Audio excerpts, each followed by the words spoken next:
환난과 어려움 속에 있는 성도들이 잊지 말아야 될 것들이 무엇인지 오늘 본문을 통해서 우리는 분명히 알게 됩니다. 그것은 믿음도 중요하고 소망도 중요한데 그 중에 또한 잊지 말고 중요한 것은 믿음, 소망 또한 그 다음에 뭐겠습니까? 사랑이라는 것이지요. 각박할수록 힘들수록 어려울수록 성도는 잊지 말아야 되는 것이 사랑입니다. 왜냐하면 하나님은 사랑이시기 때문입니다. 그런데 그 사랑을 어떻게 행할 것이냐? 그것이 오늘 본문에서 구체적으로 나타납니다. 1절을 보게 되면 형제 사랑하기를 계속하라고. 형제를 사랑하라가 아니라 여기서는 분명히 말하죠. 형제 사랑하기를 계속하라는 것입니다. 이것은 그 어떠한 상황에서도 아무리 내가 힘들고 어려워도 잊지 말고 지키고 지속시켜야 할 것은 형제를 사랑하는 것이란 이야기인 것입니다. 우리는 사랑의 자격과 형편을 따질 때가 많이 있습니다. 그렇지 않습니까? 상대가 사랑받을 만해야 되고 또한 내가 사랑을 행할 만한 형편이 돼야 되고 이런 것들을 우리는 보통 의식하고 그것에 영향을 받는데 오늘 본문은 분명히 이야기합니다. 사랑하기를 중단하지 말라라는 것입니다. 그게 우리의 신앙인에게 있어서 신앙인 됨을 지켜주는 방패이고 능력이라는 것이죠. 그러므로 말미암아 내가 신앙인다워진다는 것이고 내 믿음과 소망과 하나님을 향한 그 모든 것들이 제대로 지켜지게 된다는 뜻이지요. 또한 2절 보면 이렇게 기록되어 있습니다. 2절 말씀 함께 읽어볼까요? 2절입니다. 손님 대접하기를 잊지 말라. 이로써 부지 중에 천사들을 대접한 이들이 있었느니라. 손님 대접하기를 잊지 말라. 이로써 부지 중에 천사들을 대접한 이들이 있었느니라. 대표적인 사람이 누굴까요? 아브라함이죠.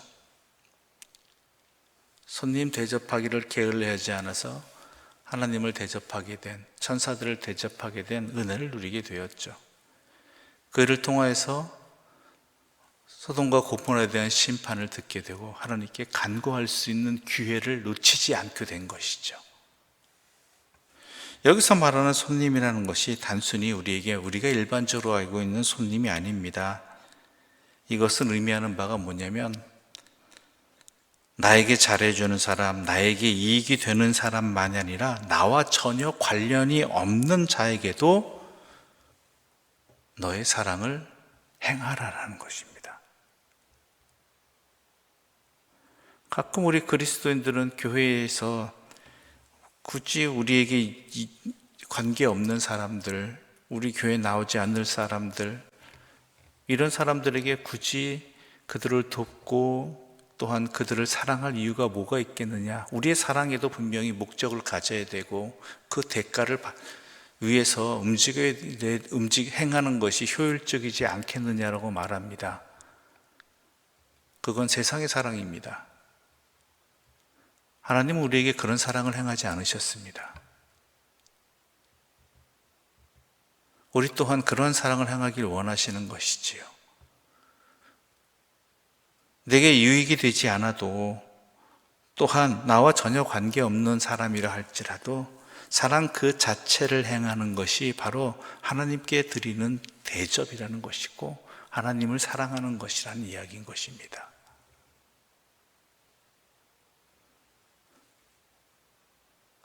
그것을 분명히 우리가 지켜야 한다라는 것이죠. 계산적인 사랑은 세상 사람도 할 수 있습니다. 그러나 이러한 사랑은 예수 그리스도의 보혈의 사랑을 경험한 그 은혜로 말미암아 구속의 은혜를 받은 우리들은 해야만 하는 것이고 할 수 있는 것입니다. 또한 3절에 뭐라고 이야기하고 있습니까? 3절 말씀 함께 읽어볼까요? 3절입니다.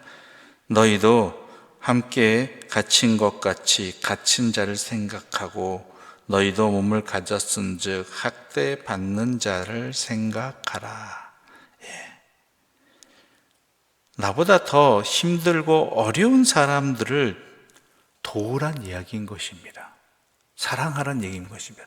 돕는 것을 넘어서서 무엇입니까? 사랑하라는 것이죠.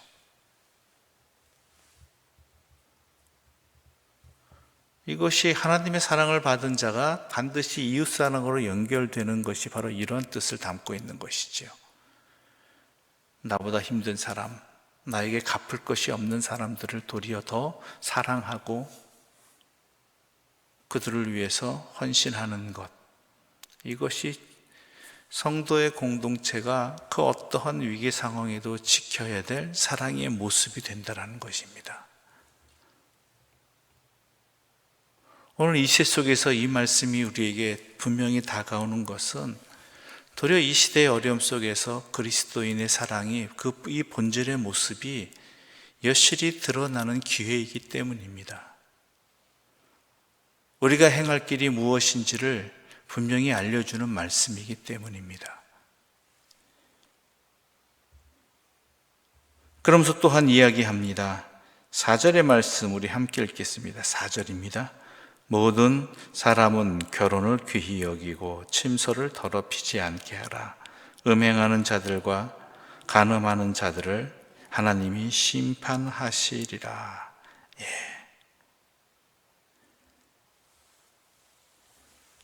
모든 사람은 결혼을 귀히 여기고, 하나님께서 맺어주신 관계라는 것이죠. 가정이라는 것은 하나님께서 창조해 주신 아름다운 관계입니다.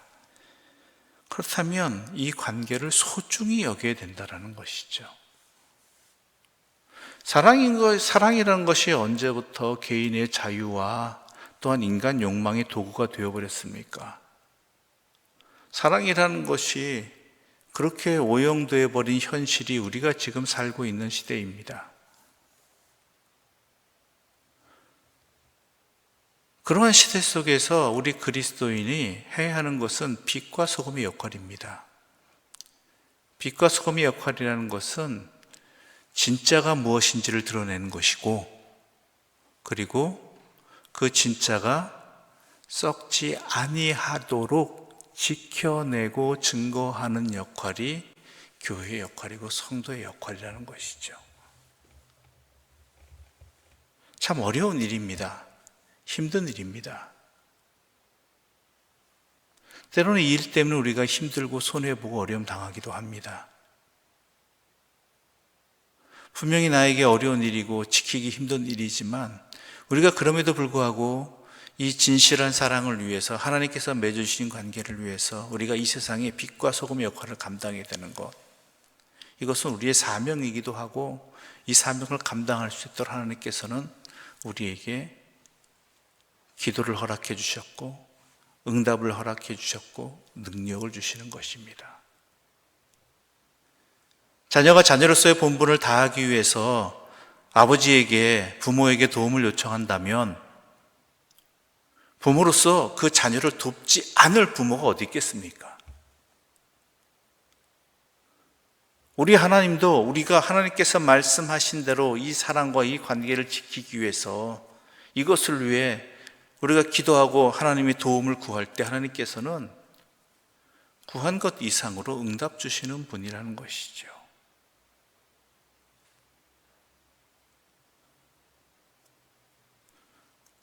그래서 분명히 이야기합니다.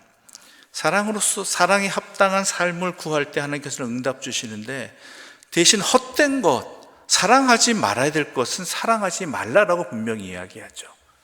5절의 말씀 함께 읽어볼까요? 5절과 6절의 말씀 함께 읽겠습니다. 5절과 6절입니다. 돈을 사랑하지 말고 있는 바를 족한 줄로 알라. 그가 친히 말씀하시기를 내가 결코 너희를 버리지 아니하고 너희를 떠나지 아니하리라 하시었느니라.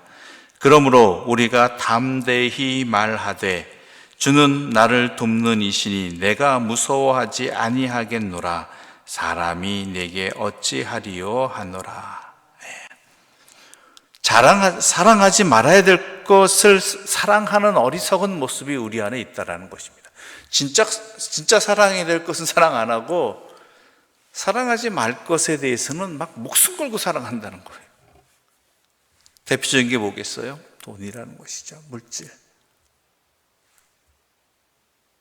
받은 바를 족한 줄 여기지 않습니다. 사람의 욕망이라는 게 참 주시는 대로 거기에 합당한 삶을 어떻게 살까가 아니라 조금 더라는 것이죠. 그런데 분명히 아셔야 될 것입니다. 그것은 이 땅에 썩어질 것을 위한 욕망이고 사랑입니다.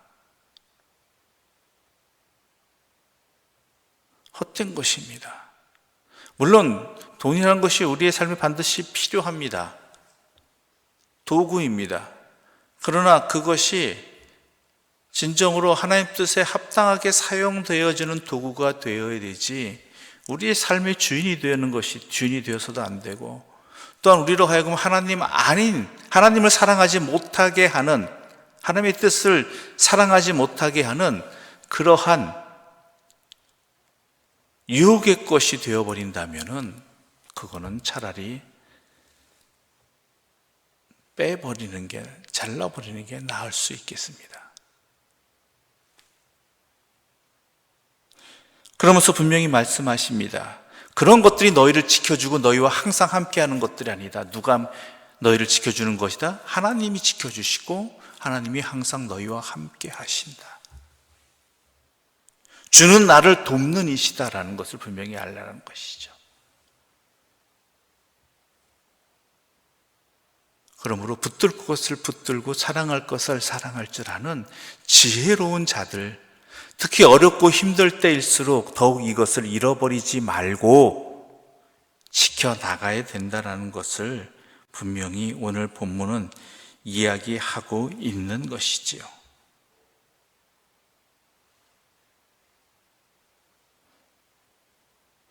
그러면서 이야기합니다. 16절 말씀 함께 읽겠습니다. 16절입니다. 17절까지 함께 읽어볼까요? 16절 17절입니다. 오직 선을 행함과 서로 나누어 주기를 잊지 말라. 하나님은 이 같은 제사를 기뻐하시느니라. 너희를 인도하는 자들에게 순종하고 복종하라. 그들은 너희 영혼을 위하여 경성하기를 자신들이 청산할 자인 것 같이 하느니라. 그들로 하여금 즐거움으로 이것을 하게 하고 근심으로 하게 하지 말라. 그렇지 않으면 너희에게 유익이 없느니라. 아멘. 오직 선을 행함과 서로 나누어 주기를 잊지 말라. 하나님이 이 같은 제사를 기뻐하느니라. 이게 진정으로 우리가 하나님께 드려야 될 예배고 제사라는 것이에요. 지켜야 될 사랑을 지키고 행해야 될 사랑을 사랑하는 것. 그러면서 우리에게 말씀이 들려질 때 그 말씀에 대해서 시험에 들지 말라는 것이죠. 무슨 얘기를 하고 있느냐? 너희를 인도하는 자들에게 순종하고 복종하라는 얘기는 단순히 말씀을 전하는 자들을 순종하고 복종하라는 차원을 넘어섭니다. 그들이 하나님의 말씀을 제대로 전할 수 있도록 너희는 또한 그 일에 삶으로 응답하라는 것이죠. 여러분들이 누군가에게 이야기했을 때 가장 힘 빠지는 경험을 하는 경우가 어떤 경우입니까? 말을 해도 소용이 없을 때라는 것이죠. 내 말이 그 사람에게 한쪽 귀로 들어가서 한쪽 귀로 나가는 말로 취급을 받는다든지, 아니면 뭐예요? 그 말에 대해서 가벼이 여긴다든지, 응답이 없다든지. 가끔 이런 대화를 하잖아요. 왜 당신은 나에게 내가 이렇게 말했는데 거기에 대해서 아무런 대꾸도 안 하느냐, 아무런 반응도 안 하느냐, 나 무시하느냐, 이런 얘기를 할 때가 있잖아요.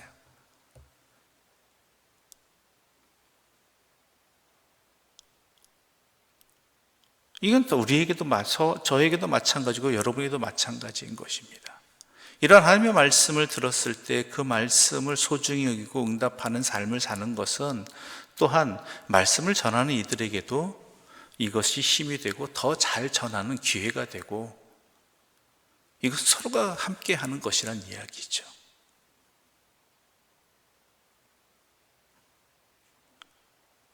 아무튼 중요한 것은 하나님은 사랑이시고 우리가 그 사랑으로 말미암아 새 생명을 얻은 자들이고 사랑으로 살아가는 자이고 그 하나님의 사랑으로 말미암아 하나님과 동행하는 자이고 영생을 누리는 자라는 것입니다. 그렇다면 그 사랑에 합당한, 그 사랑을 받은 자다운 우리의 진실한 사랑의 모습이 우리의 신앙생활에도 분명히 나타나기를 바랍니다.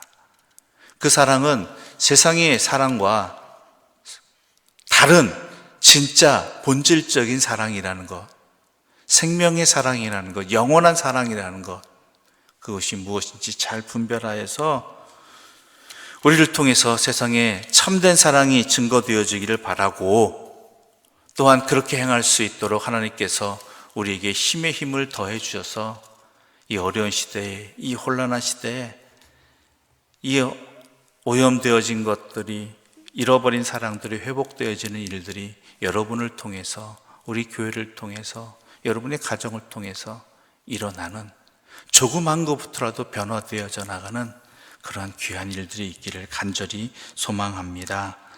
하나님은 우리를 사용하셔서 하나님의 사랑이 이어져 나가기를 간절히 원하고 계십니다. 기도드리겠습니다. 하나님 아버지, 감사합니다. 우리가 무엇이간데 우리를 사랑해 주셔서 이 새벽 이와 같은 말씀으로 우리에게 다시 한번 깨닫게 해주시고 확신하게 해주시고 하나님의 말씀으로 말미암아 힘을 얻어 살아가게 해주시니 감사합니다. 우리가 이 모든 선한 일을, 하나님의 뜻을 행하게 하여 주시옵소서. 그러한 것이 우리의 사명임을 분명히 깨달아서 이 시대를 밝히는 주의 도구가 되게 하여 주시옵소서. 참 빛이신, 참 사랑이신 하나님을 증거하는 자들 되게 해주시고 이 세상의 헛된 것으로 오염되지 아니하도록 지켜내는 자들 되게 하여 주시옵소서. 그러기 위해서 주께 간구하오니 주여 우리에게 응답하여 주시고 이 사명을 능히 감당할 수 있는 새 힘을 허락하여 주시옵소서. 그래야 이 일을 행함으로써 우리도 힘을 얻고 우리도 기쁨을 얻도록 하여 주시옵소서. 이 모든 말씀 예수님의 이름으로 기도드립니다. 아멘. 하늘에 계신 우리의 아버지 이름을 거룩하게 하시며 아버지의 나라가 오게 하시며 아버지의 뜻이 하늘에서와 같이 땅에서도 이루어지게 하소서. 오늘 우리에게 일용할 양식을 주시고 우리가 우리에게 잘못한 사람을 용서하여 준 것 같이 우리 죄를 용서하여 주시고 우리를 시험에 빠지지 않게 하시고 악에서 구하소서. 나라와 권능과 영광이 영원히 아버지의 것입니다. 아멘.